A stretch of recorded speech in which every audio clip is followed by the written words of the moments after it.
And we're already live. We're already live. Already going live.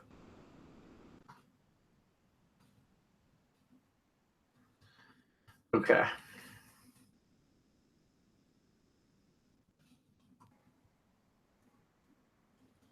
Hello. You hear me? Yeah, I joined and then it kicked me out right away. Weird, I had to rejoin. Weird. Okay. Well, I'm glad you're here. I'm glad that I'm here now. Jeez, man, this is weird. Okay. We were talking about the games that you were doing. I keep hitting the wrong keyboard. I'm not using my laptop keyboard.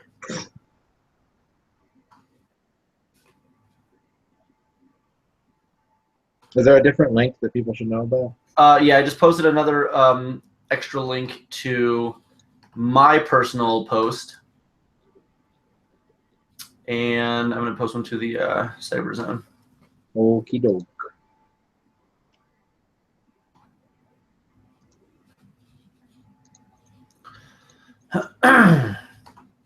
Yeah.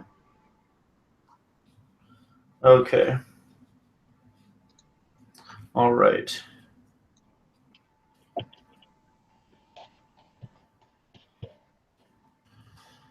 Okay. All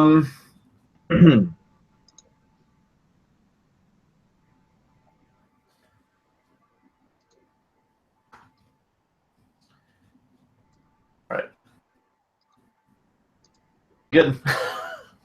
I hope.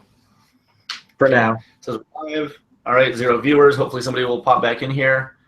I'm going to move the camera too because I actually hate that it's way up there. Okay. I'm looking down too far and it makes me uncomfortable. Put it on the floor. And now I'm really close. Dang it, this throws off the whole thing, man. Okay. That's good, I guess. Right? It's good enough. Right? Yeah. Okay. So I actually had a really interesting conversation with a friend the other night. And so when you like a character from a video game or a movie, like when you genuinely like them, do you like their persona? Do you like the way they look? Do you like what they stand for? Do you like, I mean, like, what is it that draws a character in for you? A good question. I don't know. I think what usually gets me is like someone who tries to be a good person, even if the world makes it hard on them. Mm-hmm.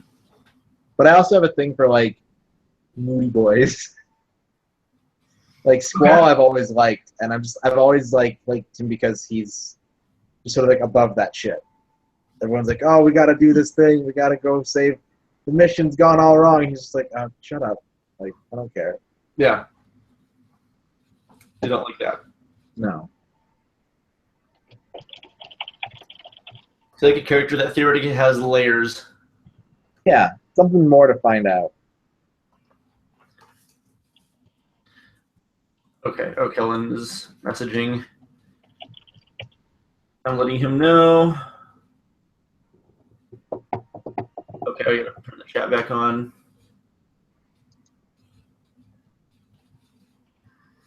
Okay. Man, what an evening of technical issues. Indeed. I don't know what's going on. Okay, so there's a lot of characteristics that you like. Say, do you like, I don't know, Mega Man? As a character? No. Yeah. No? No. You do not. Why do you dislike Mega Man? I dislike Mega Man, and I dislike a lot of characters when they are functionally flat. Like I was talking about this with a friend of mine today about how in most RPGs I'll take the time to read all the dialogue and like get a feel for the story and like talk to NPCs sometimes. But in MMOs, I'm just like skip. Like show me the arrow that goes to where my quest is. Mm-hmm. Because even though my avatar is supposed to be part of this story, like it has no feedback. My character brings nothing to this story. Okay.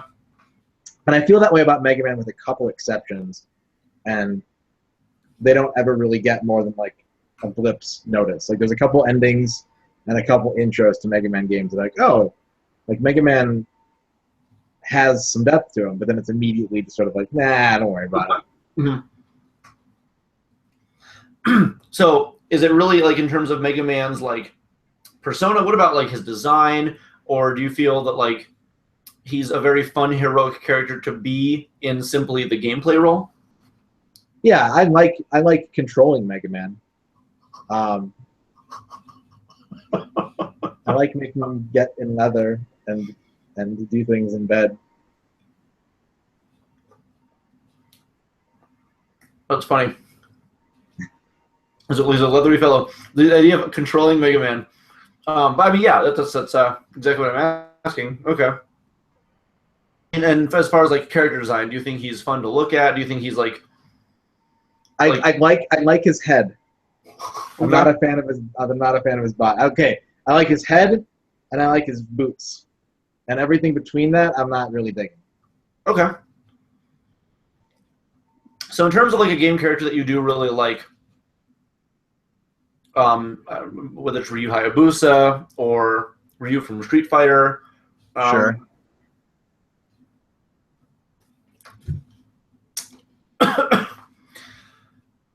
What's a character like? I was. The reason why I bring this up is because we were discussing Bowser the other day. Okay. And I was talking to my friend. She said, I really, really, really like Bowser. And I was like, oh yeah, I know he's really cool. He's big and he's got, like big turtle muscles and a big spike shell and red hair. He looks super badass. She goes, yeah, that's really cool, but I like him because of the Bowser Castle in Mario Kart 64. And I thought, okay, I don't, like what about that? She said, well, because you start off and there's this big statue that Bowser made to sort of like glamorize himself. And there's this hallway with red carpet, and it's teeming with thwomps, and you're going across bridges over pits of lava, and suddenly, for a brief moment, you're outside in a garden with beautifully trimmed bushes and deliberately placed cobblestone path. And it makes me think that, like, and she said, and for even a moment, it means Bowser had to go outside. Bowser had to take the time to decide what he wanted to do and to make this look like enjoyable. Maybe that's like his one area of zen. Like where he goes to like, Mario beat me again. Yeah. And he goes out into the garden to sort of reflect. And I need to, exactly, take a breath and just sort of, like refocus. And I thought, that's actually a really interesting observation because I never thought about that. And, with the way a lot of, games and courses are designed, that's probably not exactly taken into consideration, but in a sense it kind of has to be because they think, Bowser Castle in other games is usually portrayed as being in like a nasty barren badlands and there's, literally just lava lakes everywhere and exploding volcanoes and like it's a mess. But this particular Bowser Castle has a garden. It has, like trimmed bushes. It has a really beautiful sort of respite almost. Well, let me put it to you this way then. Like let's consider it from a different angle. Sure. You mentioned that pretty much. I'm racking my brain trying to think of a Bowser Castle that's in like a decent area, and the only one that I can think of is in like Yoshi's Island when it's not really his castle. Yeah. I don't know whose castle it is at that point. Like, is it Bowser's parents? Bowser Senior? That's a good. Yeah, exactly. I mean, who knows? Did Bowser himself decide to do it? Did Windy O Koopa be like, listen, we got to do something about this, or one of the other Koopa kids? Yeah, where did that come from? Was it Bowser's doing? Was it? So I think that maybe the Bowser Castle in Mario Kart 64 could possibly be a castle that he took over. And turned into his own castle. Yeah, and he's like, oh, it's got this garden. I don't care. Like, but he left it. He left it. He didn't. He didn't hung up pictures of himself everywhere else and put statues all over the place. But he left that little spot. Yeah. It's interesting. And she said, and she considers him sort of altruistic in terms of like, he's got a goal and he's trying to meet it. But in the meantime, he's also trying to nurture Bowser Jr., while respecting his feelings in terms of like who his real mother is. But also, with the claim that the Koopa kids aren't actually Bowser's kids, he still took them in. He took them under his wing. He utilized them and gave them a place to be. Like, and she really had this interesting in-depth analysis of Bowser that I hadn't thought about before. And I was like, even if the game itself isn't like intentionally written with that, it's something that is presented in a way where you can interpret it like that very easily, and it makes it that much more charming. Sure. Mega Man just runs. I mean, he runs briskly. He's like always jogging, and that's kind of cool. He's also, robotic, so it's hard to say if he's going to have any semblance of, soft input in terms of, Dr. Light, I think you should probably put, some flowers over here. Yeah, that's Roll's job, I think. That's Roll's job, exactly. She's a girl robot. That's what girls do. Yep. Okay. That is a fascinating sort of like behind the music of Bowser. Exactly, yeah. And yeah, it's very weird to think of something that like just never occurred to me. It's playing, I was like, oh, we're in the garden. It was just, this is the area we're in of the course. And I never decided to take into consideration what the implications of Bowser having an untouched garden were. But, yeah, that can make kind of a big difference in terms of a character. Like the fact that Bubsy isn't a naked Bobcat, but he has a t-shirt that he wears specifically. Mm-hmm. And it's white and it's pure. So he does laundry. Well, or he is perpetually a virgin. Oh, like he just won't. Like the shirt will not be sullied. It's white to imply that he is untouched by the female figure. You would think by the end of his adventure it would have something on it. Well, that's really spaghetti or like... Yeah. After the spaghetti level. Bubsy, he's something, man. I found a video that was all the voice clips. I think it was even missing some. Oh, no. But it was all the voice clips from Bubsy 3D. It was 10.5 minutes long. His voice in that game is not savory. No, it's worse. It's a lot worse. Did you ever watch the Bubsy cartoon? The Thanksgiving special? I watched the Battletoads cartoon. That's very bad. Yeah. Okay. In the cartoon, didn't he have like a famous voice actor? Well, because I think for the first game and for the cartoon, it was Rob Paulsen as Bubsy. Yeah. Yeah. Okay, that makes sense. That's what happened. Yeah, it does, which is weird. It's because, I don't know, Rob Paulsen's voice is perfect for a lot of things, and I think Bubsy's one of those characters. Apparently, I'm looking into it now. Apparently, Rob Paulsen greatly regrets voicing Bubsy in the cartoon. He regrets it. Why? I don't know. It doesn't say? No. I wonder if somebody just said that, though. Was that like a Wikipedia thing? It was on TV Tropes. I always wonder. I wonder. Well, I see a tweet from him that says, someone asked him, I've really got to ask this, are you ashamed of being the voice of Bubsy? And he says, never, I was working. Okay, that's what I would sort of think. I feel like there's a lot of roles that people would take on that they'd say, this is my job. I know some people are also vocal about, like, Bob Hoskins didn't like playing Mario. But John Leguizamo liked playing Luigi, and he embraces it. He has a fun time, like, talking about it from year to year. Yeah. And I think that's cool. Oh, I know something I wanted to ask you about. Sure. This is actually going to, I think, lead into a very interesting discussion, and there's a lot that I would really like to understand. So tomorrow, Nintendo's doing a 3DS Direct. Mm-hmm.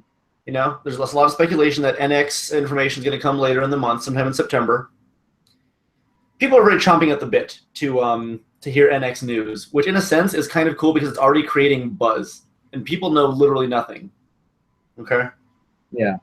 However, we'll discuss the NX news soon because Nintendo is doing their 3DS Direct tomorrow, and they just released like a 1-minute long teaser of Reggie saying, hey, we got a new 3DS design for you. It's the Galaxy. Yeah, I saw that. Now, I am absolutely fascinated to understand why on earth that they chose this design. Because I don't understand. Unless it's going to tie into something that's happening at the Direct tomorrow, in which case, oh God, I don't know. A Mario Galaxy 3DS? Maybe. In which case, they'd want to put Mario all over it, right? Maybe not. Maybe. Well, no, because it's already out, right? Apparently, it started shipping like 2 days ago, so probably by Friday, this thing will be ready to buy. Okay, well, in that case, maybe. Because, the Mario new 3DS that they released that had, like, Super Mario 3D Land bundled with it had the one plates, but it also had bonus plates. True. So what if it's like, oh, yeah, it's a Galaxy 3DS, wink, wink, and then inside the box there's, like, Mario plates. So here's the problem. Is it's a new 3DS XL, which does not have entertainment. Right. That's a good theory, though. But unfortunately, yeah, so this is what's weird about it. And Manny Link had actually posted something, and he wanted to discuss it. And one of his friends said, well, it looks like Nintendo is doing their best to unload as many 3DSs as possible before the NX comes out. Theoretically, okay. The other issue that I have with that is if Nintendo wanted to unload as many 3DSs as possible before that came out, they would put Fire Emblem 3DSs or Mario or Zelda or Metroid or 3DSs that scream like, oh my God, Pokemon, right? Yeah. If they wanted to launch Pokemon X and Y with new Pokemon X and Y, or not X and Y, Sun and Moon 3DSs, okay, that's a much, much bigger selling point. If you want to be guaranteed to sell 3DSs, do that, not the Galaxy. So the Galaxy thing threw me quite for a loop because I don't understand. Yeah, I read it. I read the headline. And I was like, oh, what? And I watched the video, and I was thinking, like, okay, there's going to be like something at the end of this. Like it's a Reggie troll. It's them embracing that sort of thing. And then it ended, and I was just like, so is this for real? Like, yeah, and maybe tomorrow it'll make more sense. Maybe the Direct will actually give us more insight. Who knows? What if it's a new Metroid announcement? I don't know. Like that's really super weird, and I don't understand in any way because there's so many better opportunities they would have to say, how do we market this thing? If they released the Super Famicom design here, people would buy. I would buy that one immediately. Yeah, that's the problem.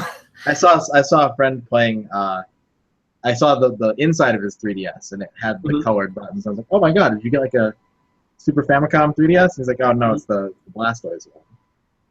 Yeah, the red, yellow, green, and blue buttons. Yeah, the regular size new 3DSs have the colored buttons, which makes me very jealous. But what a weird decision, And maybe tomorrow again, maybe things will make more sense. Because I think it's like 8 or 9 in the morning. They're going to have the press conference. But weird. I don't know. Yeah. I do not know. It could be like maybe it's a because $200 seems high. Is that what the new 3DS XL is going for right now? That's what the XLs do go for right now. It sounds high. It sounds really high to me. They launched at 200, and the regular XLs dropped to like I think 170. How long have they been at that price? Since launch, which was February of last year. Holy jeez. Okay, so what about this? Nintendo knows that everyone has pooped on Metroid Prime Federation Force for like 2 years. And then the game came out, and the reviews were like, it's really good. So what if this Nintendo Direct is a price drop, and then like, oh, by the way, that Galaxy 3DS, it comes with a download code for Federation Force. Okay, now, to one-up this thought, because that's a great thought. What if it also comes with Metroid 1, 2, and Super pre-installed? Sure. I would, then I would buy it. So instead of, because the 3DS XL doesn't have plates, let's say that it's the Galaxy outside, and then it has like a Samus's ship sticker and like a Planet Zeb sticker that you can put on the inside. On the outside. Oh, you see. Okay, so you actually want to affix like new stickers to it, or when you pop it open, it has like a theme that might be similar to something along those lines. Yeah. That'd be really interesting for them to be like, hey guys, we didn't forget about Metroid. I mean, right now, nobody knows what's going on, and I think it's kind of a thrill in that. People want to know about the NX. People have no idea why this Galaxy 3DS was just announced. Fascinating. Yeah. And the problem is that it's very possible to chalk it up and be like, Nintendo does not know what they're doing. Yeah. Who knows? I want to find out more before I make a judgment. Kellen asks, Abzu, Bound, Headlander, and Inside. Have you played or heard anything? Looking to get 2 of the 4 for now. I did play Inside. I played straight through it in a night, and I loved it. Have you played either of the other ones? No, I've heard great things about all of them except Bound. I can't place what Bound is right now, but I've definitely heard a lot of raving about 3 of the 4 of the games. I haven't played any of them. Okay. I have not partaken in much new Vidya lately, but I mentioned while you were having computer problems, there's a Humble Sierra bundle right now. Yes, that's right. And for an old school PC guy like me, like it is hitting me in the feels. Like I haven't bought it yet because normally I just get the low tier Humble Bundle stuff. And it's like, okay, whatever, a couple new games. Maybe I'll get to them someday. And the low tier on the Sierra bundle has all the space quests, all the police quests, and Phantasmagoria 1 and 2, which is great. But then they add in the Quest for Glory series, they add in Arcanum, they add in Gabriel Knight 1 through 3, and then the high tier has all the King's quests in it. I think I might have to shell out maximum dollars for this one and get everything. Like Sierra was that important to me in my youth that I don't feel any like qualms about spending $20 and just getting a bunch of games. Geometry Wars 3 is in the high tier in the bundle. Oh, that's kind of cool. So like you're getting stuff that they've still been like publishing to this day. Yeah. That's good. Okay. Yeah, I grew up with King's Quest. I didn't do Phantasmagoria, and I did a bit of Quest for Glory. But I just love that genre so much in general that I also kind of want to snap. I mean, my computer doesn't work currently, so I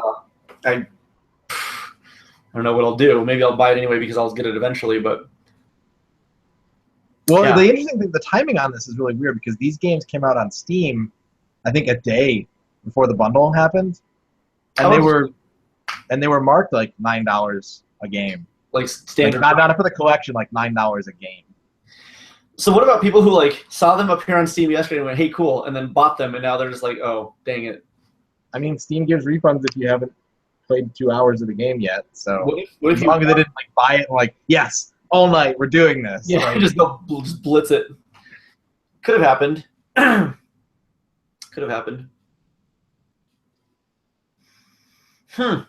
I like the Humble Bundle thing. I want them to embrace doing it to the consoles even more because the PlayStation one just happened. The Capcom PlayStation With bundle. Capcom, it was a really good spread. Yeah. You know? I didn't pick it up because, like, again, normally I just do the low tier. Sure. And I have, I think, almost all of them. Okay. Alrighty, Yeah, so it's like...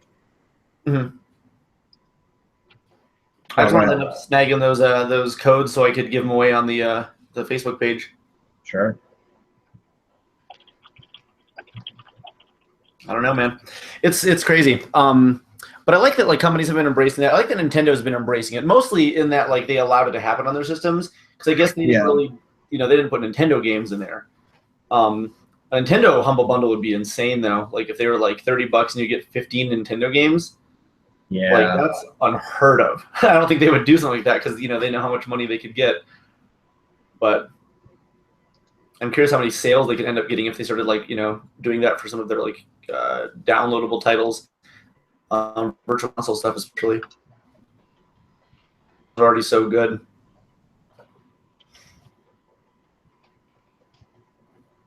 I had another question for you, and I can't remember what it was now. I'm zonked. I've been moving stuff for like the past 3 days for friends. Yeah. Non-stop. Yeah. Nick's moving, right? It was actually my 2 friends. They're female cosplayers, and it turns out they lived like in the apartments like right behind like my house.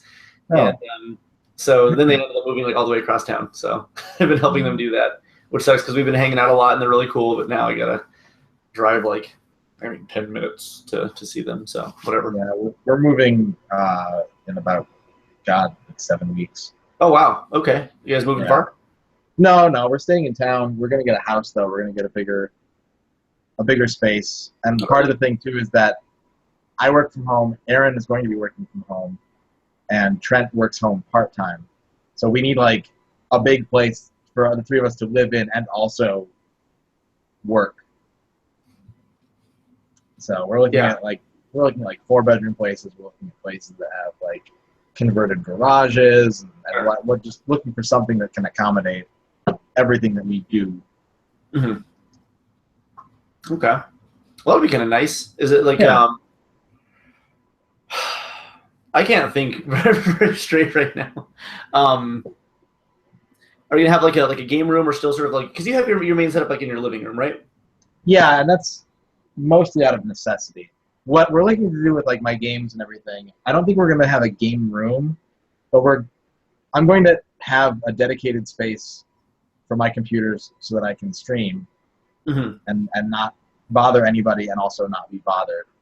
And then we're looking at having like a living room for us, and then like a larger like a den to entertain with. Okay. And so a lot of the stuff will probably go in there. Okay.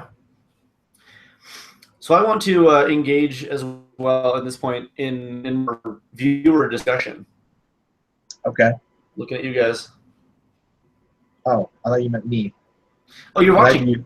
I view things, yeah. Let's discuss each other. Did you know that there's a petition to change the national anthem? Have you seen this? To change the national anthem? Yeah, people were really upset about the national anthem this week. Okay, so yeah, I mean, on the Cyber Zone we discuss all things: video games, politics. I mean, I hate discussing certain things, but I will because it's pertinent. Yeah. So there was a gentleman, was a soccer player? Football player, Colin Kaepernick. Did not stand for the national anthem. Correct. People were very mad about that. Yeah. Thing about that is we have the right in our country to do what we want. That's what the entire point of us fighting for freedom was for, so people could choose. People can view this as disrespectful. I understand that. But nonetheless, it is our right. He's not destroying anybody. He's not hurting anybody. You may feel like he's disrespecting you, and you may not. But it's completely, as far as I'm concerned, within his right to choose to do so. Mm-hmm. And the reason that he chose not to stand for the national anthem is that he feels that there are racial divides in this country and that a lot of the values of America that the national anthem extols don't apply to everybody. Correct. So that was his form of protest. Mm-hmm. And people have gone all over the board with it. So I think the layer that maybe you haven't caught up on is that in the past couple of days there have been a lot of articles about how there's a third verse to the national anthem that we don't sing. I've seen a little bit to this, and I haven't really looked in depth, but I've seen people talking about it and mentioning how they don't like the national anthem because of this. Yeah, it basically glorifies killing slaves. Like, very briefly. It's not like a whole verse about how great it is to kill slaves. Yeah. But there is like a line about how like the flag will persevere even as we kill slaves. Dang. Okay. It reminds me of Dumbo. What is that? Songs from Dumbo this evening. And it's a song. Well, elephants are working to put out the circus tent, and black people are coming out of like the train cars and working with the elephants and talking about how they're slaves and how they don't get paid, but then they do get paid, but they don't get paid, and they just eat eggs and work, and their life is hard.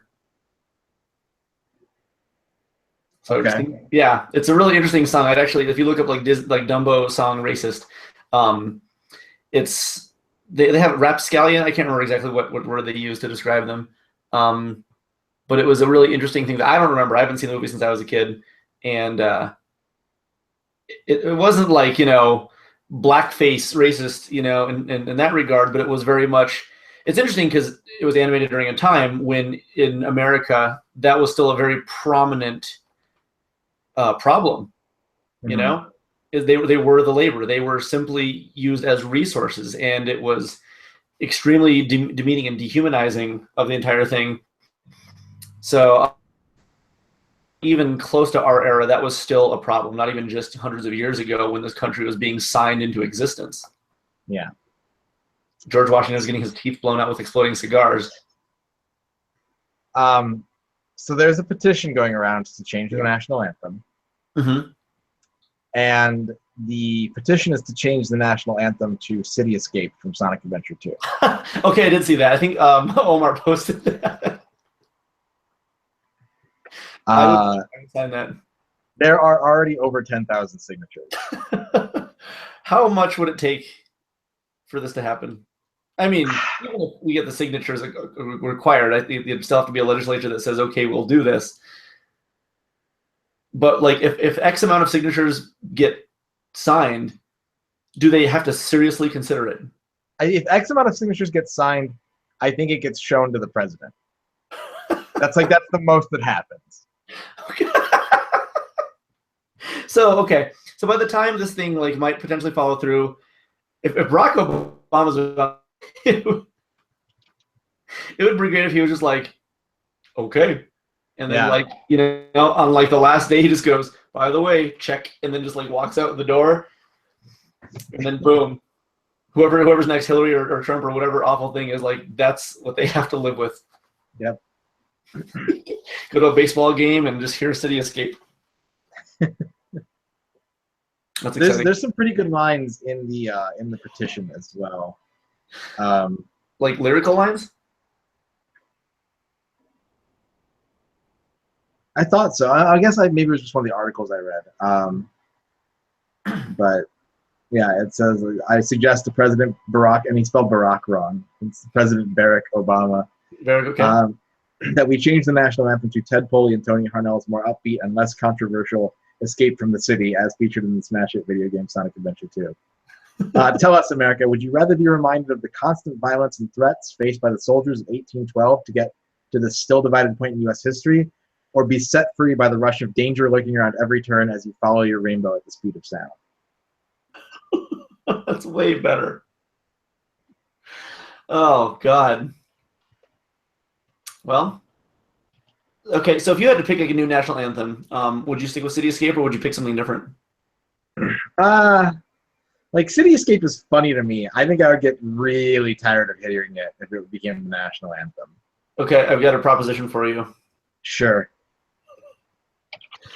Got That Feeling from, I think it's Guitar Freaks or Dance Dance Revolution. Love This Feeling? Love This Feeling, yes. Why? Because that's the one song that I used to think of, like, if you went to hell, you just heard that on repeat forever at like 70,000 decibels. And so you're saying that America is hell? I'm saying, like, what if that's what it takes to turn us around? Would you choose that song? Like, is that one you would consider? You know what? The first thing I would think, you've played Dead Rising. I have played Dead Rising. Okay. You know when the convicts pull up in the golf cart. Yard area? Yeah. Okay. It's like, oh, he ain't my boy, but the brother is heavy. Yes, it's like, basically think about America winning a gold medal at the Olympics. And everyone's like, now rise for the national anthem of the United States. That was one of my favorite parts about that game, was just like, it had a great soundtrack. It does. It really does. Like Sean McPherson, I think, was the dude who did a lot of those rock music songs. He did Devil May Cry Music 3. Devil May Cry 3 music as well. I did a lot of research because I was really into like that sort of rock at the time. Except for, I think the opening song to Devil May Cry 4 sounded a lot like Linkin Park. Devil May Cry 3 sounded like Linkin Park. And yeah. So I hated that for the lyrics. I liked the song until they started singing, and I thought it was Linkin Park. But speaking of, the Dead Rising collection comes out. Was it next month? October? Yeah, I think so. Okay, that's exciting. Play 1 through 3 again, and even the PlayStation's getting them. Yep. That'll be nice. A lot of time into making, any extra visual effects, but does this mean that oh no, because it's not Dead Rising 3, it's 1, 2, and then Off the Record? I think so. Okay. And then 4 will be coming out eventually for Xbox One, and then soon PC, and then PS4, I think is what's going on. Yep. Or probably a simultaneous launch. Shoot Slurpees at people. Yeah, that's going to be nice, and candy canes. I'm excited. Those games are extremely fun. Super good indulgences. Okay, so it contains the Dead Rising collection is everything that came out for the 360. So you Okay. get 1, 2, Case Zero, Case West, and Off the Record. Okay. That's pretty sweet. Resident Evil 4 just launched this week, by the way. Again. Super HD port, yeah, the third launch of Resident Evil. Though, do we count it as the fourth because you had the GameCube version and then the PS2 version launched way later? With more content. With more content, so do you consider that a second launch? I would, yeah. And then there was a 360 PS3 launch, and then Xbox One PS4 launch. You forgot the Wii version. Okay, did you play the Wii version? Yeah, I liked it a lot. Extremely good. It's almost too easy because it plays so well. Yeah. Yeah, I really enjoyed it. I think they did an extremely good job with that. Kellen says, interesting diagram I saw today. The amount of Nickelback CDs released during George W.'s presidency was 5. During Obama, the number was 2. I'm thankful that people take the time to accrue data like this. Yeah. For no reason other than to present us with facts. You know, it's important. If you're on what the hell's the show with the Lifeline? Who Wants to Be a Millionaire? Who Wants to Be a Millionaire? Or Jeopardy. You know? Yeah. This Who's president had the... Yeah. Sorry, I got excited thinking about Jeopardy. Is Alex Trebek still the host? He is. He's mustacheless though, right? It changes. I think like 6 months out of the year he's got a mustache, and 6 months out of the year he doesn't. But the weird part is I've never seen like the transition. It just like it's overnight. Yeah. I think what happens is maybe they have like a break. Like they have like, okay, we're taking like a month off. And that's when he's like, okay, I'm going to grow the mustache. Yeah, when he gets in and then suddenly, so that way it looks like from like show to show, suddenly it's there. Mm-hmm. That makes sense. Okay. Do you ever like sitting down and like just reading like Trivial Pursuit questions or like looking up like trivia? Yeah, I love it. Fun. I don't retain as much of it as I would like, but is video game trivia something you'd like to get into? And I mean like super trivia kind of stuff, like Trivial Pursuit kind of stuff, like, you know, why does Mario wear a hat? You know, stuff that like is a lot more abstract than, you know, what are the 4-color Yoshis in Mario World or things like that. Yes and no. Like I do like knowing about as many video game things as I can, but there is a line too. Like Nico is great at knowing composers and stuff like that, and I don't. Like he'll give me all this great, interesting information about composers. I'm just like, That's fair. I think to a degree though, like there's certain things that I do really enjoy. Like I enjoy knowing like what kind of limitations a composer had, or you know, where were they when they composed this song for this game? You know, like Alberto Gonzalez was in the army, you know, on duty when he wrote the Smurfs song in like a graph paper notepad. Mm-hmm. Like that's more interesting to me because it's a weird, like, it's not useful. It's not anything anybody needs to know. But I like the idea of having a bit of information that's, I mean, it's only part of like a very it's very esoteric in terms of who I'm going to tell that to. I could tell you, I could tell, you know, like a handful of like close friends who like video game stuff. But like if a customer came in, they'd just be like, I don't care. Right. And, you know, it makes no difference to them. Or, you know, sometimes I talk about how cool it is that Shinji Mikami Troop. Yeah, that's one I put out a lot. Yeah, and I think I like that kind of stuff too. You know, oh, I'm familiar with this franchise. Oh, did you know that Jesper Kyd, you know, who did the music for Assassin's Creed, also did Batman and Robin on the Genesis? You know, I enjoy things along those lines, something that you can relate to and identify with more. But I wouldn't want to say like, did you know that Shinji Hatiari was the programmer for Star Tropics? Yeah, like to me, right? That does nothing.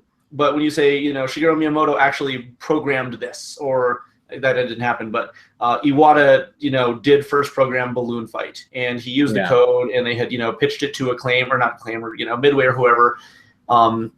Like things along those lines when it comes to a figure that can be represented properly, a franchise or a company, but it has to be somebody or something that I think retains like a bit more interest. Kellen also has some information on Alex Trebek. Okay. He's been solidly mustacheless since he came in and cleaned up. The guy that won for like 200 days or something like that, it could be fair to say that took a part of Trebek's soul in the form of his stash. That's fair. So I'm assuming, I don't know if I saw this, is Ken just a contestant that just like mopped up everybody? Yeah, I almost called him Ken Masters, but that's the guy from Street Fighter. Ken Jennings was a Jeopardy contestant who had just like an insane streak. Like he was just on the game for months, and he would even like joke. He would make wrong joke answers just to like throw away a couple $100 and get a laugh from the crowd. Damn, so this dude is like either playing the system or he was just so smart that it wasn't like, it was ridiculous. Yeah, a lot of people are pretty sure that when Alex Trebek does step down from Jeopardy that he'll become the new host. Because it was just such like a crazy event that he was able to keep playing for as long as he did. I think he was, I want to say something like 72 episodes, which if you figure 5 episodes a week, that's 14 weeks. It's probably longer than that, though. So I want to say it was close to like half a year that he was just on Jeopardy. Weird. So if you're on Jeopardy and you win like a week, can you keep winning? Can you like keep coming back? Yeah, most game shows will like stop you at the end of the week. They're like, oh, you know, you're this week's winner, which is kind of a bum deal because if you don't get on the show till Friday, like you're screwed. Mm-hmm. Jeopardy lets you keep playing. If you win Jeopardy, you're on the next episode. I think he won like, if not millions, then like close to $1 million. I want to say he won millions though. From Jeopardy. Yeah. If you max out a game of Jeopardy, how much money do you win? I think I have to redo the math because they upped the dollar values. I think.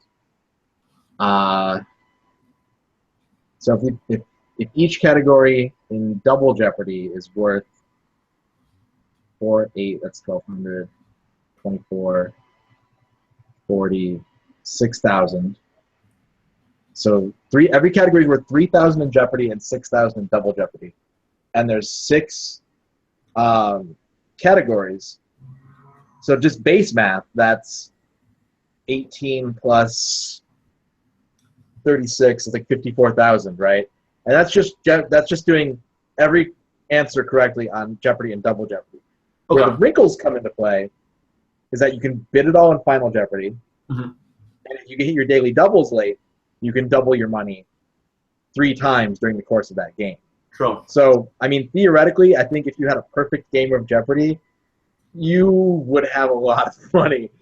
Maybe like a couple, like $400,000 to $500,000. Wow. Okay. Jeopardy's complex, man. It is. I like that, though. Yeah, I'm a sucker for just stupid trivia. Ronnie says, as Radon is probably aware, I'm a huge id Software nerd. I have Masters of Doom. I downloaded PDFs of the Wolfenstein 3D hint manual. I know all sorts of useless trivia about Wolf 3D and Doom era id Software. I think it's kind of fun when somebody can sort of become like a master of knowledge, you know? Yeah. Like if you have a question about this thing. Like it can be answered. This is the person and they will have an answer for you. Yeah. Short of like going to the people who did it themselves. Mm-hmm. Yeah. And is there anything that you feel like you might have like that level of knowledge on? Probably not. I'm more of a jack of all trades kind of guy. That's sort of how I am, not like concentrated. At one point, maybe Mega Man, but I think at this point, I probably couldn't cite a lot of things. There's a challenge to name all the Mega Man Robot Masters. Do you think you could do that? Don't start. Just yes or no. I'm just thinking Mega Man proper, like just Mega Man traditional series. Like not X, but there's a couple oddballs in there. Let me pull it up. Are you talking about like Anchor and like those guys? It includes Mega Man 1 through 10, Powered Up, and Mega Man Base. Probably. I think Mega Man and Base actually would give me the most trouble because they had like 4 extra bosses that weren't in Mega Man 8. So I think 4 were from 8, and then 4 were like brand new, like Magic Man and stuff. I don't know. I probably couldn't do all of them at this point. Do you want to try? Sure, why not? All right, so there's 88 total. You get 10 minutes. Okay, are you gonna start like typing these down or like? I will record it. Yes. Okay. This is the challenge. What's that? Mega Man challenge. Mega Man challenge. I'll count it down. Okay, you tell me 3, when. 2, 1, go. Okay. We've got Cutman, Electman, Fireman, Iceman, Gutsman, Bombman, Oilman, and Time Man, and that counts for Mega Man 1 and Powered Up. Right. Okay. Mega Man 2, we've got Bubble Man, we've got Airman, we've got Quickman, we've got Heatman, we've got Woodman, we've got Metal Man, Flashman, and Quickman. Quickman. I did Quickman? You already said Quickman. Crashman. There you go. Crashman, okay. Mega Man 3, let's see, we've got Shadow Man, Snake Man, Needle Man. Let's see, Gemini Man, Top Man, Hard Man, Magnet Man. I said Spark Man. No, you didn't. That's the last one. I didn't say Spark Man? You had not said Spark Man. Oh, so you're done cool. with Mega Man 3. Okay. Mega Man 4. Toad Man, Bright Man, Yep. Pharaoh Man, Yes. Ring Man, Dust Man, Skull Man, Dive Man. You are missing one. From 4? Oh, Drill Man. No, that's No, you're right. Drill Man. okay. Good. All right, Okay, Mega Man so 5. 5. No, shoot. Charge Man. Yep. Let's see. Gravity Man. Starman. Oh God, I'm trying to remember who used Starman on. 5 and 6, I don't know as well. Oh, I forgot about 7 and 8. You know what? Those might throw me off pretty hard. Let's keep trying. Let's keep trying. Let's see. What do we have? Starman. Shoot. Gravity Man. Charge Man. Yeah, I don't know 5 that well. I don't know 5 through 8 as well as the other ones. Dang. If you want to jump around, we can jump around. That's there just other games. Yeah. Just start saying just Centaur Man, Bowser Jr. Yeah. Yeah. Just any game. Yeah. Doesn't matter. Cyber Demon. Okay. I want to go through 5. I want to like see if I can remember 5. Really got to think about this. No, Flame Man's in 6. Flame Man is in 6. You want me to put that down? Yes. Let's see what 6 has: Plant Man, Flame Man, Yep. Centaur Man, Tomahawk Man, Yamato Man. Shoot. And I played through like the Legacy Collection a bunch recently, but I'm trying to remember those guys because I didn't do 5 and 6 nearly as much. So every time I play through them, I have to like relearn the order of Robot Masters. I'm still stuck on 5. I'm gonna see if I can mentally go through. Let's see, Gravity Man. Oh, Wind Man. Wind Man is from 6. Okay.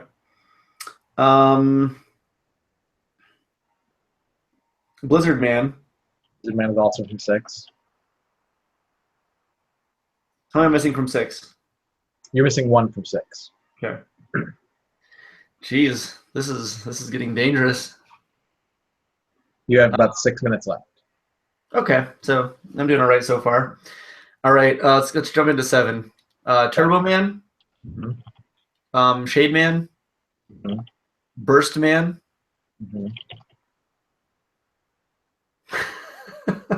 God damn. But you crossed the halfway point. Okay, that's good at least. I should do 9 and 10. Just get those out of the way. I'm pretty sure I remember those. I know 9. 10, I haven't played for a while. Let's do 9. Okay. Okay. Let's go ahead and do Galaxy Man, Jewel Man, Mhm. Plug Man, Tornado Man, Yep. Concrete Man, Yep. Splash Woman, Mhm. Hornet Man, and Magma Man. There you go. Okay, so that's 9. 9. Okay, 10's gonna be a little bit tricky because I played through it so much, and now I remember Chill Man, Okay. Pump Man, Commando Man. Yep. Okay. Damn, for how much I played that game, you'd think I'd remember a lot more. Huh. Sheep Man, Yes. Strike Man. Yes. Let's see, Blade Man. Yep. How many more from 10? 1? 2. 2. Okay.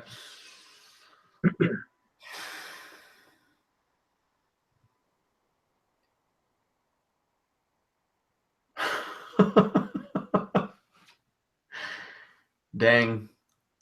Okay, so we're still missing some from 5, 6, 7. I haven't done anybody from 8. You have not done any 8 or end base. Oh, and base. Okay, Magic Man. Okay. Pirate Man? Yes. I don't remember a lot from that game. Okay, let's do from some from 8. Clown Man? Okay. Yep. Ooh, 8 pissed me off. Frost Man? Yes. Tengu Man? That counts for both Mega Man and base and 8. Yes. Okay. I'm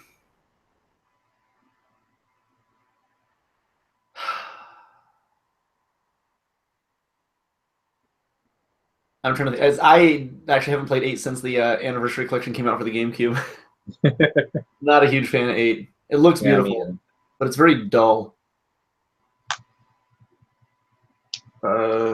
Cookie Man. I don't think Cookie Man is there. No. No. He's out at 8. They took him out. Yeah, he was in the director's cut. He went to the final version. Okay. Dang Man. Nope, Dang Man's not in there either. Dang Man is easy. He got removed as well.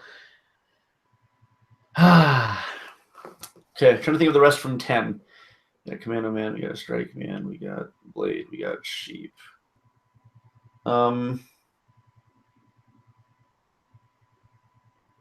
Chill. It wasn't Turbo Man because he was in 7. Yes. There's like a guy who's like Turbo Man in 10. I'm trying to remember his name. Speedman? That's not Speedman, no. Not Speedman. It is Speedman? It is not Speedman. Oh, shoot. Okay. Peter's still breaking up, even though I have it hardwired in, so I don't know what's going on. Yeah. Not Speedman.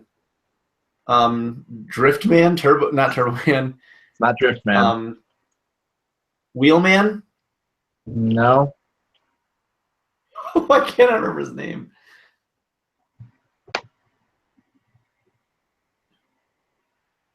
Fast Man. Nope. Drive Man. Nope.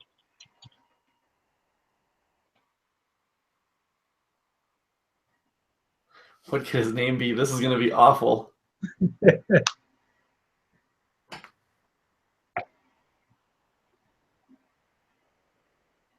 Okay, who do I have from 5? You have Gravity Man, Starman, and Charge Man. That's it. Oh, that's all from 5? That's all you have from 5. Okay, Napalm Man? Mm-hmm. Crystal Man? Yes.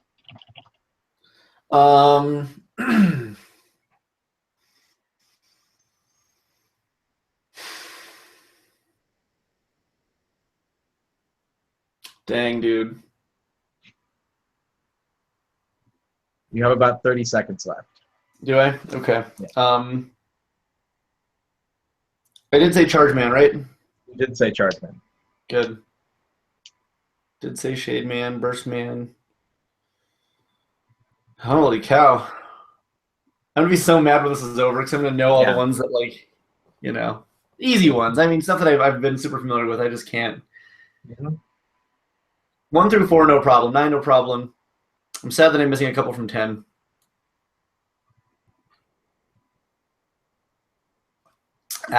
I'm done. And that's time. So you finished with a score of 67 out of 88. You missed 21. Okay, that's not too bad. From Mega Man 5, Wave Man, Right. Stone Man, Ugh.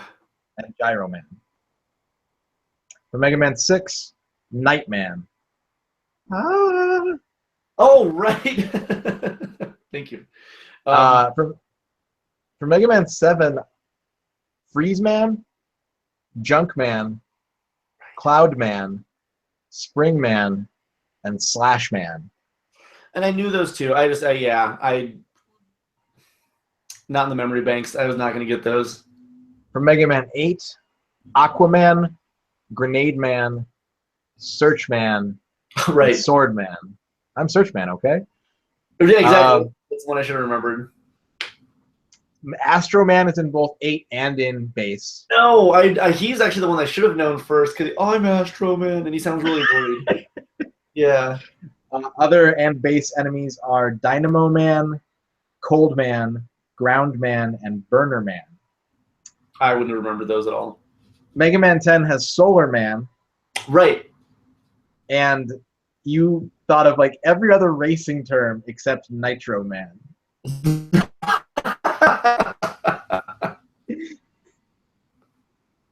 Nos Man. Yeah. Damn it. Okay. That's pretty respectable, though. 76%. Okay, I'm okay with that. Considering a handful of them I wasn't going to get. I was going to get Mega Man and Base.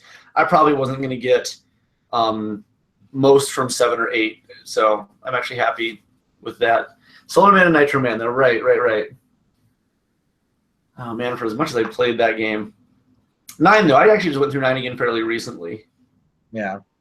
But your punishment is that you have to go through Mega Man 10 2 more times now since you forgot 2 Robot Masters from me. That's fine. I'll play that game several times. I wanted to again anyway. I could do 10 over and over. I like that one. But I have to remember, that's one I did do really well at some point, and I would probably just lose badly if I tried it again. So I'm kind of working on... oh, go ahead. Yeah. Whatever you... I don't see a question, so... Okay, yeah, one popped up for me. Kellen soundtracks. I've been listening to Journey, Braid, Mass Effect, Mega Man, Scott Pilgrim, and Everyone's Gone to Rapture. I mean, that's like a couple hours of conversation right there. Yeah, right? Really big question. Real quick, what were you going to end up saying? Oh, no, that's like a whole other topic, so we'll touch on that some other time. Okay. Well, favorite game soundtracks, man. I think it'd be easier for me to say like what I've been listening to lately, which would be Final Fantasy 12. That game had great music. Yeah. Waterworld. Oh, the Super Nintendo one? Yeah. I remember you sent me a link to that, and it was surprisingly great. Yeah, it's just so like relaxing and layered and long. Yeah, that's good. And like Tekken 7, I've been listening to that soundtrack a lot because I love Tekken music and it's getting me really excited for the new game. Super familiar with Tekken music. Is it more along the lines of something that you can like, so like Street Fighter 2 music, or is it more kind of like just like cool like pump you up techno-ish kind of stuff to kill things too? It's more of the latter. The best thing, like one of the clearest things I can say about Tekken's soundtrack after like Tekken 2.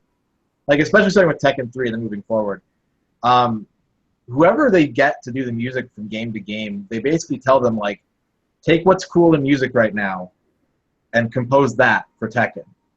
So like in a couple of the recent, I think Tekken Tag 2 started it. There's a dubstep song in Tekken Tag 2 because dubstep was really popular when that came out, and there's like a lot of like trance or jungle or drum and bass or like every stage is very different, and they're not all like that. Like there's a snow stage that has like really upbeat sort of like Christmassy music, or like there's a New York parade, and that's got very sort of like booming like Americana sort of, but still energetic music. That's cool. That's important. So is there like a music genre that you don't like that in the context of a good video game can like change your mind? I usually don't like songs with lyrics in video games. Like Except well, yeah. I Am the Wind is such an odd case because when I beat Symphony of the Night the first time, I was just like, what the hell is this? I thought the same thing. And then I beat it again when it came out for the 360, and they changed it, and I was like, "Where's I Am the Wind?" Like, at that point, I wanted it, and it was gone. Yeah, you can't just take that away. Yeah. I don't like country music in real life, so when it comes up in video games, it's usually like something that I will tune out at best, if not like actively be upset about. What games have country music? I don't know that a lot of games have country music, but like the sort of like banjo, steel guitar, like Old West music. So like that sort of stuff. Like Red Dead Redemption, would you not like it if they did some sort of like old western kind of country stuff? I just picked this up on Monday. Oh, have you played it? I can't remember. Nope, I've never played it. I think it would be silly to not have that kind of stuff in a game like Red Dead Redemption. Sure. But it might be a turnoff for me. Like it might be something that I will actively be like, can I turn off the music in this game? Yeah. So. Is that something? Is there like a case for a game like that? Because both you and I discussed how fundamental music is to like the experience of what a game is putting together as like a whole package. Mm-hmm. Do you feel as if like you turned off, say you turn on Red Dead soundtrack, and it turns out you were like, oh, this is just not my thing. You're totally just not into it. But then you turned on like your own music, say, like streaming from a USB drive while you play the game. Do you feel that would change the intention of the game's presentation so much that like you'd be getting a different experience? Do you think that would ruin the fundamental? It might. And I'm thinking about it in my head because, like, again, I've never played the game. Mm-hmm. But I'm thinking about it in terms of, like, if I were John Marsden and someone was singing a country song on a horse next to me, would I shoot them in the Old West? I might. Yeah. If I was John Marsden, I might just be like, stop singing, bang. Okay. So. Stop singing. Yeah, that's the eternal stop. Okay. So then, like, but in the context of, say, like, maybe like a racing game or a fighting game where it's more of, like, something that it exists simply to, like, psych you up. Mm-hmm. I feel that's more interchangeable. Like, for me, I would never want to replace the music of F-Zero with anything, F-Zero GX especially. But, like, in a fighting game, I'm not so opposed to changing things around to have music that might cater to my interests more. Even oddly enough, like No Man's Sky, I've been throwing out like a lot of like 80s kind of music, like synth weird stuff, and it made the game actually more enjoyable to me because it makes me think of a very different kind of experience. And the game's music is fine, but there's not much to it. Yeah, that's a big problem for me with a lot of modern games. Like when I know people who listen to the Skyrim soundtrack, I'm just like, what soundtrack? Like I've seen that entire game played from start to finish. I don't remember any music. Yeah. Aside from the main title screen. Like it just doesn't stick out in my head. So yeah, something like that. It is up to people. And one of the things I loved about Tekken Tag 2 is that it was actually part of the game. They had a menu where you could, for money, you could buy any of the older Tekken soundtracks. And you could also take audio files that were on your 360 or PS3 and import them into the game so that every time you played on the church stage, it might play like the theme song to Pee-wee's Playhouse if that's what you had it set to. So like a permanent kind of fixture. Hmm. That's really neat. I like that, actually. I think it's a really good idea, is to give you like the association, not like a sort of like a random. That's interesting. Yeah. Are there any games that you feel like the soundtrack legitimately detracted from your enjoyment of the game? I'm sure there's there's examples. Yeah, I'm actually not a huge fan of most of the songs in Final Fantasy X-2. Oh, like the J-pop stuff.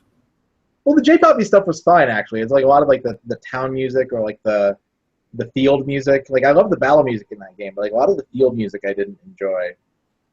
And that was kind of a bummer. There have been fighting games where I just straight up did not like the music. Marvel vs. Capcom 2 is a great example of that. So, okay, now at this point, though, if they were to change the game soundtrack, would you feel that would change the fundamental feel of the game once again? I think people would complain. How would you feel? I would be happy. I just like I've listened to those songs enough that like yes, fine, like I can hear them, and that I think of Marvel vs. Capcom 2.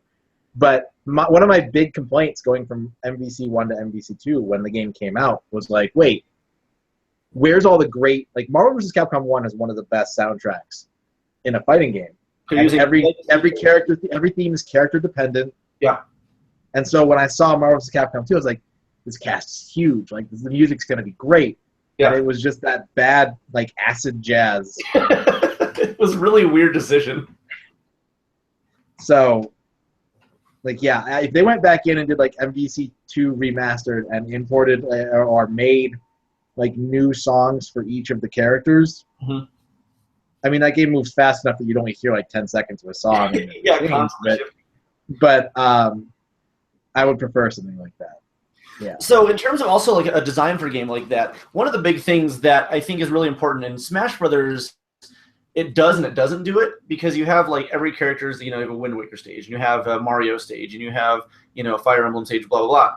But then you have like this adventure mode, which is sort of loosely based on like, it's a jungle. DK kind of lives in the jungle, so it's DK themed, but it's not really like a DK level. Yeah. But to me, like one of the fundamentals of a game is getting a chance to like be in these characters' universes together. So, like in Marvel vs. Capcom 1, there was a Mega Man stage. There was like I think like a Captain Commando stage. There was like stages based off of the characters entirely.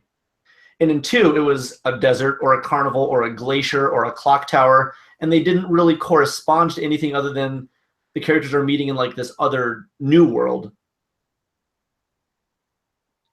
So what would you have in terms of like, I mean, I'd imagine that you probably want the experience to be like the mashup of characters are coming together in their respective universes. Do you prefer getting to see, fighting inside Dr. Wily's lab where he's dancing in the background angrily, or do you want to play like, on like the glacier with the jazz? There's an argument to be made for both. And I think a game that handled it much better, and maybe it's just because of my taste, but like Capcom versus SNK, mm-hmm. Those stages are by and large neutral. There's a couple that are character specific, but for the most part, it's just like you're in Holland and there's windmills in the background.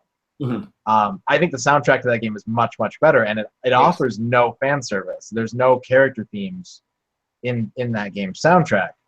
So that's part of it. But I think there's an argument to be made. Like, I would prefer to have like locales that are familiar to me.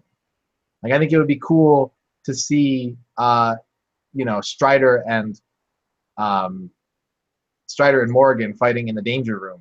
Stuff that came out in Marvel 3 later. But like that's more interesting to me than just like here's a raft that you're fighting on. I think that a fighting game stages have just as much to say about what that game's character is as any other aspect of the design. Sure. And with Marvel 2, I don't see the thread.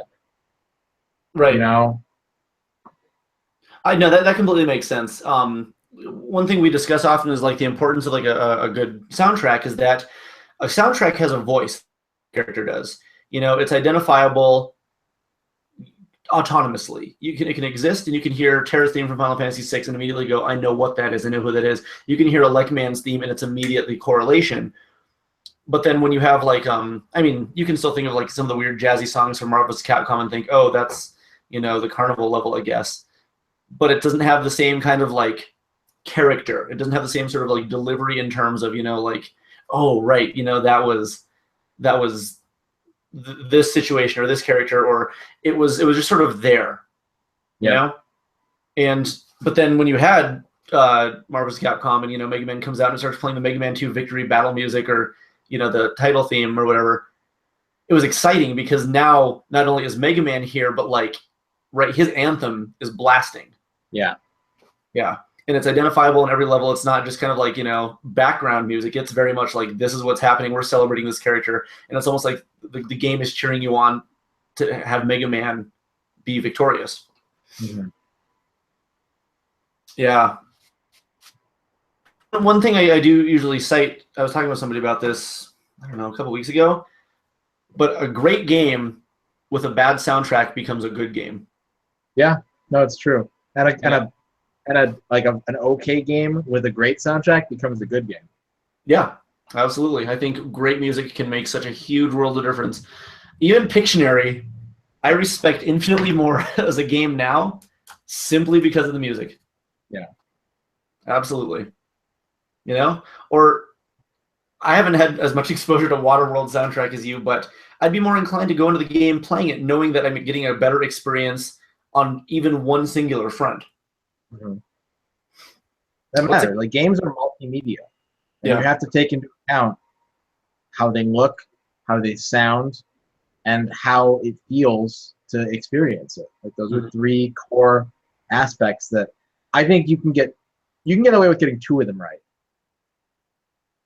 Yeah. Any less than that, and you failed, basically. Yeah, unfortunately, if like the one of them is the only thing standing, like, you're not going to have a package that people care enough about. Yeah, because at that point, why didn't you make a movie or an album or imagine playing a board game, an RPG, you're right, that you go, holy crap, this looks great, it's really, really cool, but the aesthetic is kind of like, yeah, I'm not into it, but I'll get over it, and the music is just kind of like, this isn't doing it for me. Mm-hmm. Can you really play a game that is literally just a good story where everything else feels like a chore, even to look at or hear?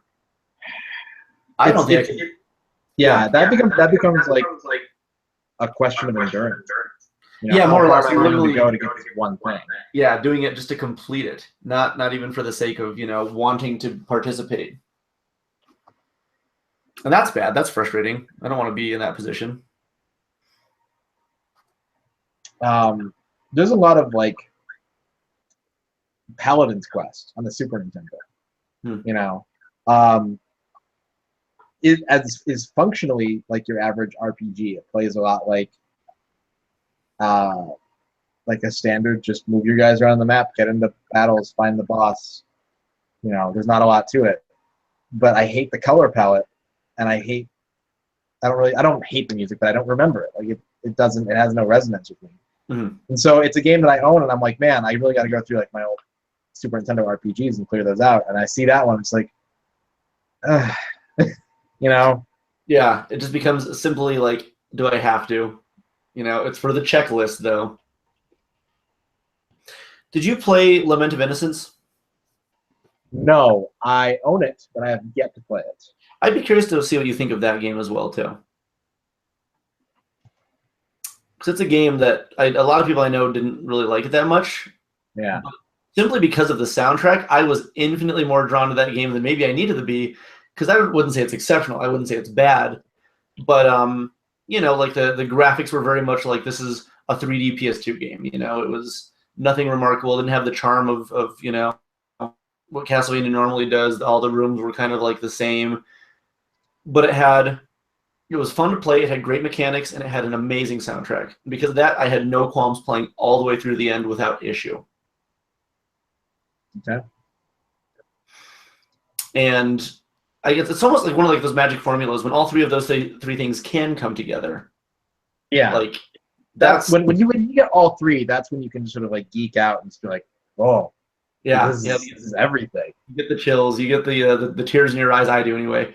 When a game or an experience is so good, I love when something actually makes me tear up because I'm just like relishing in that moment. Yeah.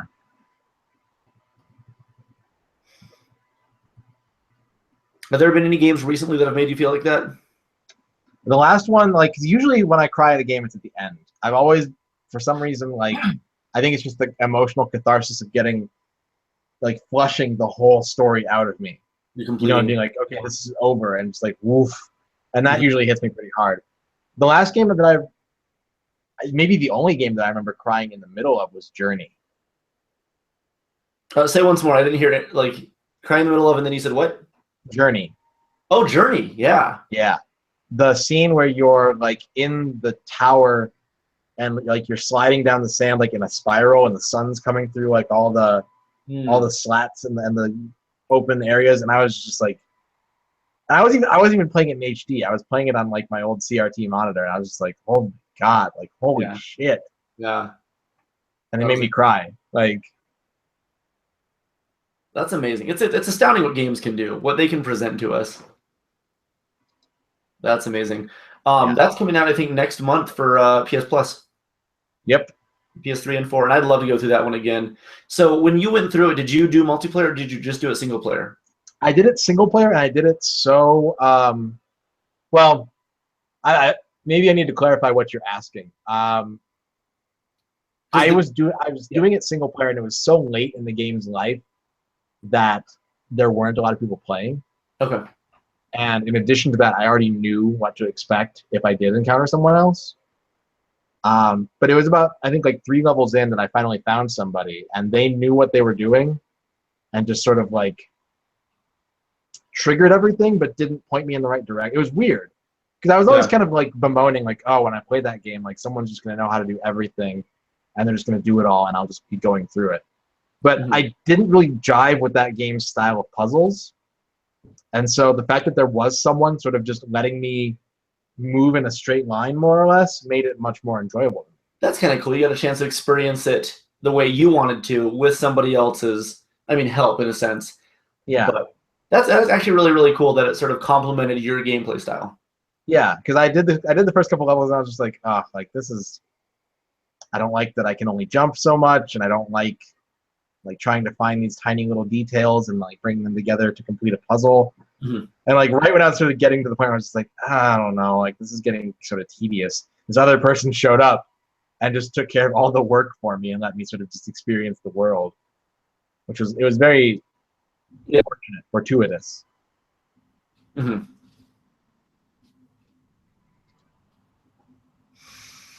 I want to play through a game that makes me feel like that again. I think it's been a while since I played through a game that has given me such like a rise of emotions. So I had a chance to play a little bit more Setsuna, by the way, and it's good. It's good. It's still not captivating on the level of like a lot of classic RPGs, and I think it's because they want to put so much story in. I have no problem with that, but it's so much just, hey, I'm talking, and it gets to the point where I do go, I'm just going to hit X because I actually don't care what's happening until you tell me what I need to do. Yeah. The overarching story is cool, but it's cool when they talk about just like the simplicity of it, and I enjoy that. However, the one thing that so far is the only strike against it is that the game is an ice world game. It's just all ice? All ice and snow. So far, I haven't seen signs of anything that's going to change that. And I do fear for a game that has the exact same aesthetic all the way through because it feels like I'm not making progress. I'm not making it to a new world, like a sky island or underground or, like the lush forest. It's all, I'm in a snowy forest, now I'm at a snowy lake, now I'm in a snowy cave. And after a while, I'm like, I really hope this changes because, and it might not, but it feels like I'm not making strides. I'm not getting anywhere. Resident Evil Revelations did the same thing where the game was like, hey, you're on a boat. And there'd be like these like every other chapter you'd play as like a different set of characters in a different location. And then the next scene you'd go back to the boat.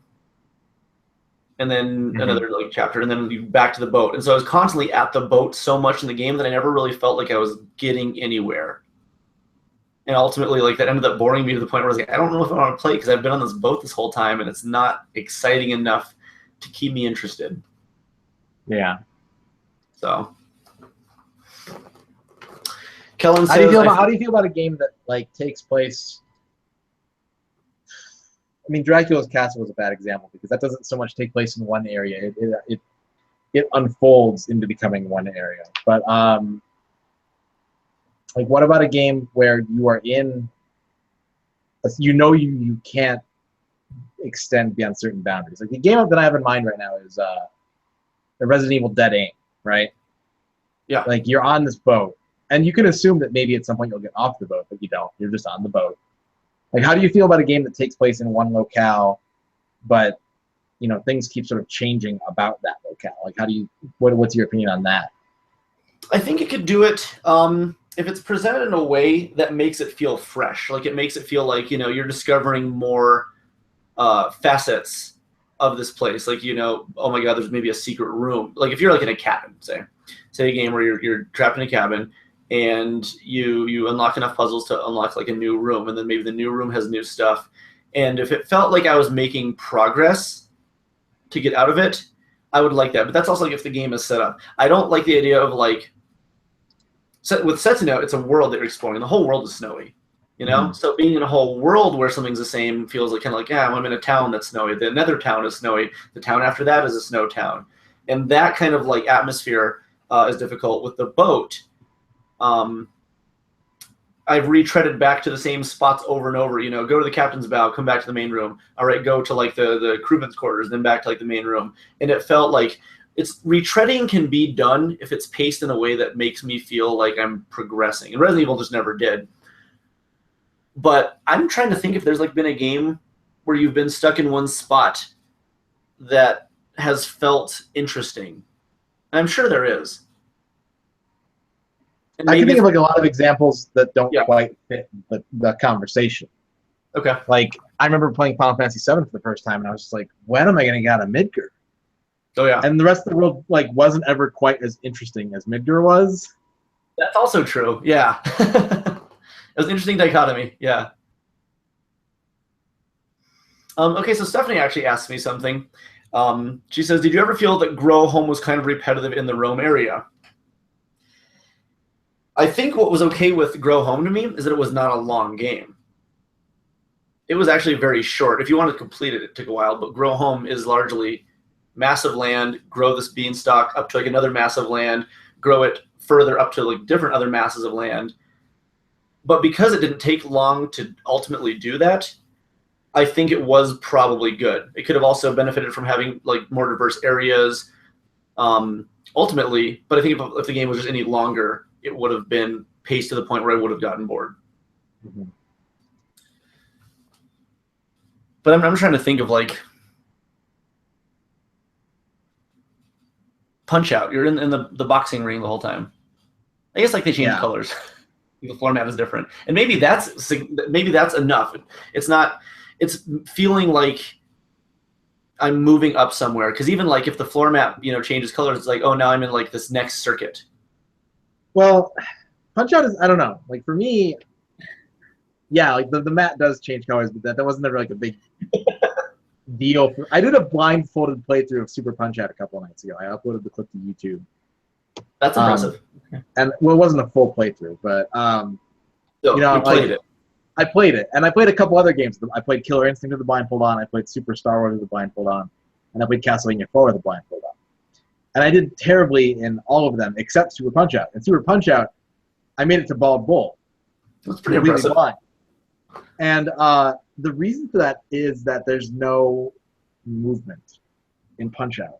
Anything you do is relative to the other boxer. That's true. It's all responsive. So I was able to visualize, like, okay, I'm fighting Bear Hugger. I know that if I punch him in the stomach, he'll laugh at me. And if I punch him in the face, he'll block it and then go for the two-fisted, like, head punch. Right. So even though I couldn't see what I was doing, I'd done it enough times that I was like, okay, jab the head, crouch the punch, get like 3 shots in, and just repeat. Whereas when I got to like Castlevania 4, in my head I was like, okay, there's the candles. I don't remember how long there's the candles. And then you've got to jump on the 4 crumbly blocks to the drawbridge.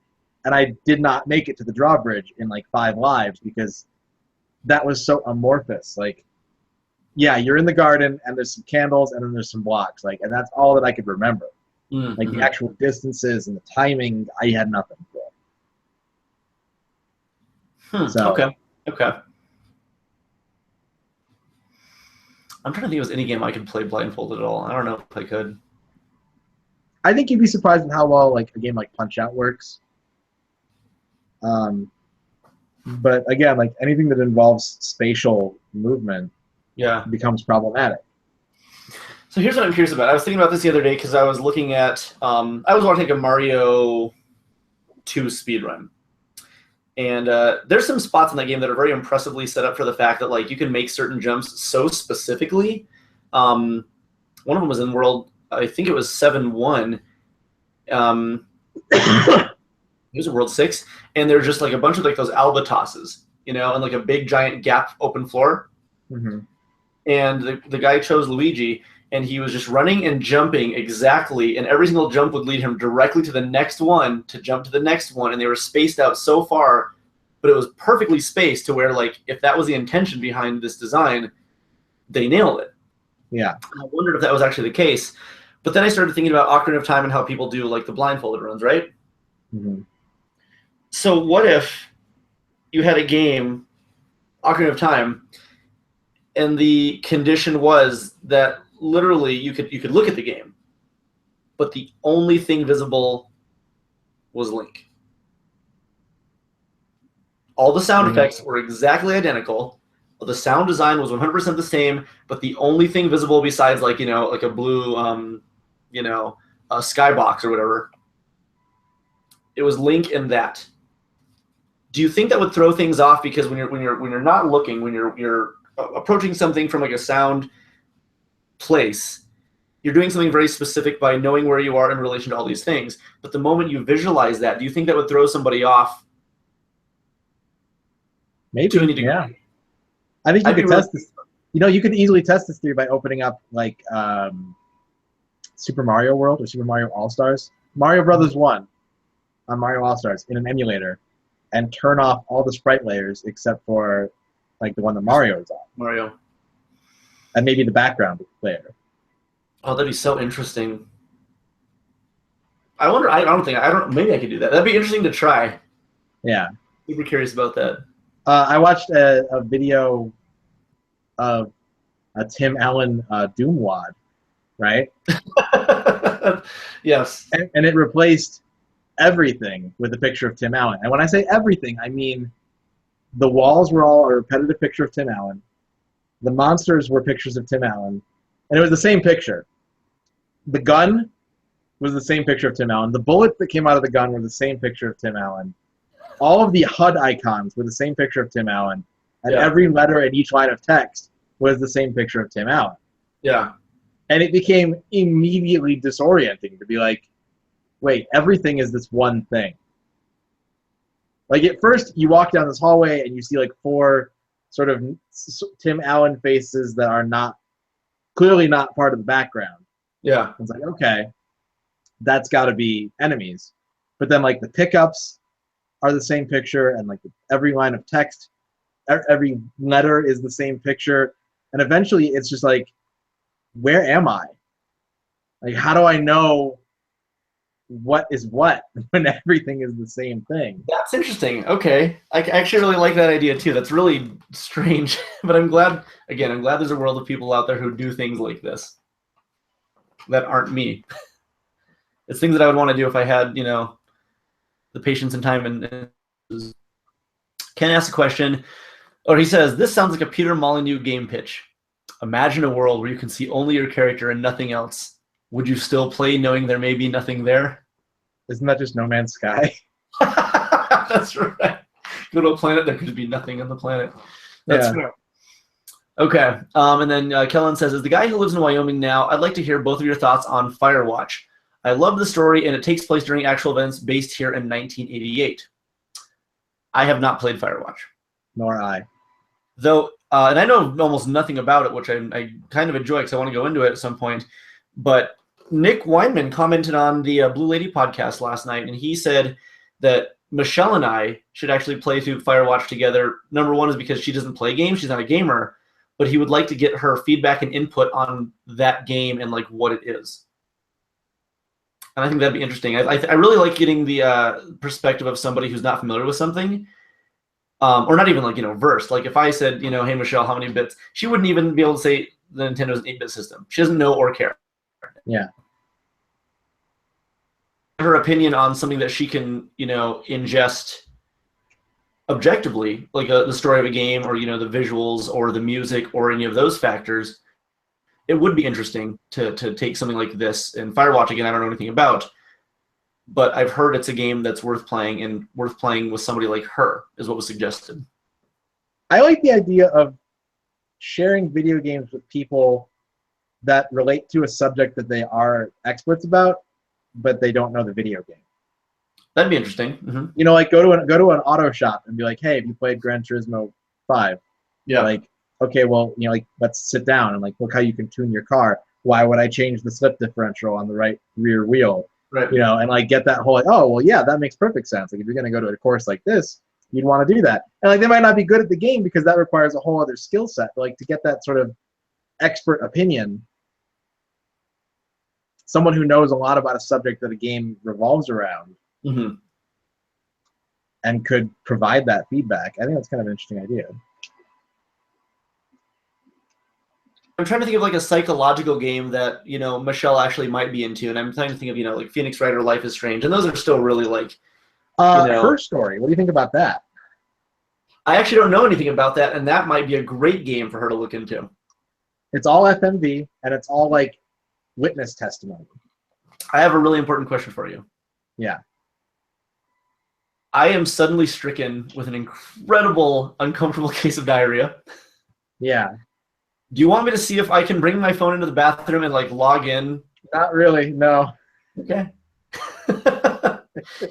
Do you want to get ready to like wrap things up, or do you want me to like I gotta poop bad. John's gotta poop, guys. We'll see you next week. Are we just gonna do that? Yeah. Okay. Check out Gamers Anonymous on Facebook. All the social media accounts, GA Retro, GARetro.com. Go. Do it. Bye. Okay. All right. You guys are terrific. I'm so sorry to cut this short, but like green chili burger is doing something to my stomach right now.